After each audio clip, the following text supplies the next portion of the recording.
সত্যের পথ দুঃসহ বেদনার দুর্লঙ্ঘ পর্বতের, এবং সর্বত্র বিছানো শত্রুর জাল। প্রতিটি পদক্ষেপে আধিপত্যের থাবা, প্রতিটি বাঁকে মিথ্যার ধারালো নখর, প্রতিটি উপত্যকায় হায়নার হিংস্রতা।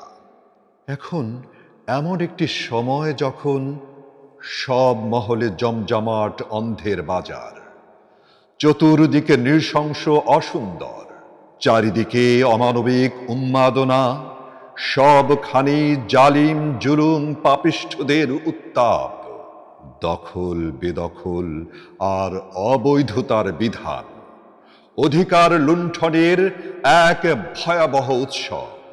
এর বিরুদ্ধেই একজন মুমিনের সংগ্রাম, এর বিরুদ্ধেই একজন বিশ্বাসীর লড়াই, এর বিরুদ্ধেই একজন সত্য সন্ধানের জেহাদ। অনড় মনোবল, মজবুত সংকল্প এবং সুদৃঢ় অঙ্গীকার গ্রহণ করো সিয়াম সমুদ্র থেকে। নিজেকে পবিত্র করো এই অনবদ্য দরিয়ায়, কেননা এটি মহান রবের রহমত, মাগফিরাত ও দোজখ মুক্তির মৌসুম।